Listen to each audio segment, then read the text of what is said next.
Hey everyone, Avenger Green here with another installment from the Energon universe. Today we got Transformers issue number 2.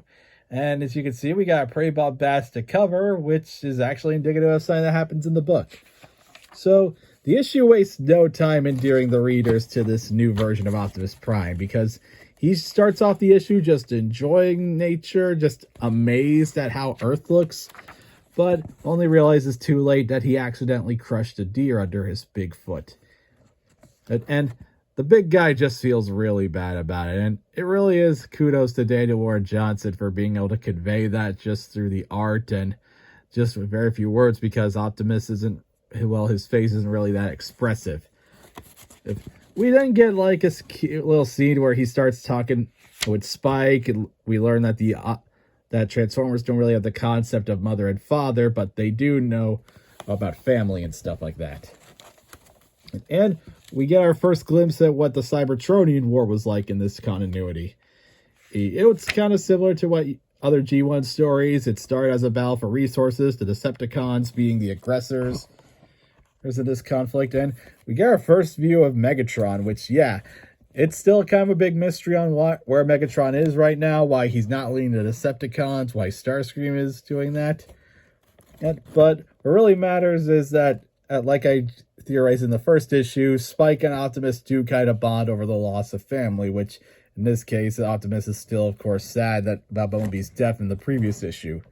But we might not have Bumblebee, but we do got Cliffjumper, and I can already tell I'm going to like Cliffjumper, because if nothing else, because his reactions to humans and humans' organics and just all the natural foliage is brings a nice bit of levity to the book. And so far, Cliffjumper is the only Autobot Ratchet's been able to get up and about because, well, the Autobots are kind of really lacking on Energon, on a place to convert it. Optimus again using the Matrix, but of course Ratchet stops him from doing so. And speaking of Energon, we cut back to the power plant where Starscream attacked at the end of the previous issue. It was Sparkplug talking to the cops, and the Decepticons come and start wreaking havoc, even taking a converter that the Autobots had in the Ark and using it to convert electricity into Energon. The cops try to stop them, but naturally local law enforcement is no match for a Cybertronian boot. And this is actually where the issue gets interesting, because a patrolling fighter jet that is called to investigate at the rear radar chatter, and Starscream decides to have some fun by attacking the two pilots. As they put up a pretty decent fight, but obviously they're no match for the leader of the Seekers. He ends up slapping the jet around, and here's where we get one of the best kills I've seen in a comic in this year. Because give me a second. So yeah, the pilots eject, but Starscream, he was there, and he just flattens the guy with a big splat sound effect. Man, Starscream is pretty freaking brutal in this series, not gonna lie, because, yeah, he's had some pretty graphic kills. The other pilot, however, he's able to actually use a jetpack and is able to actually escape by flaring Starscream right in the face. And as we can see from his call sign, this is not just any regular pilot, but more.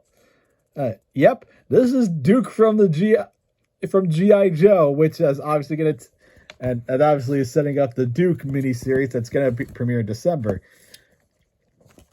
Back at the power plant, Sparkplug tries to get the hell out of there and away from the giant robots. And thankfully, I guess, his life is saved when the jet from before crashes into them. And the Autobots, Spike and Carly, see this. And Optimus decides he needs to go investigate because, after all they ended up bringing the Decepticons to their world. Yeah, and the Big Bot claims that it's his duty to now defend it. And Spike wants to tag along because his dad might be in danger or bring up family, and well, yeah, that kind of tugs at Optimus Prime's spark. The Big Bot tells Ratchet and Cliffjumper to stay behind in order to pretty much get the rest of their buddies up and running, at least get one of them up and running again. And then Carly decides that she isn't going to stay there. At least she's going to and she's at least going to make sure her family are all right. However, as we see, she ends up getting spied by a patrolling Laserbeak, and since Carly is a bit of an artist, she actually spray painted a picture of Optimus on her van, which, yeah, that probably is a big flare to Laserbeak that she knows something about the Autobots. But she ends up going, Carly ends up returning to her home, only to find Sparkplug there, clad in a bunch of camo and a lot of guns. And we actually learned something really unfortunate, that his friend Davey was actually Carly's father. And the issue ends with Sparkplug revealing to Carly that, well, Davey, he was killed by Starscream. So, yeah, that's Transformers issue 2. The momentum from issue 1 is still going really strong. David Warren Johnson is still delivering some really spectacular artwork and characterization.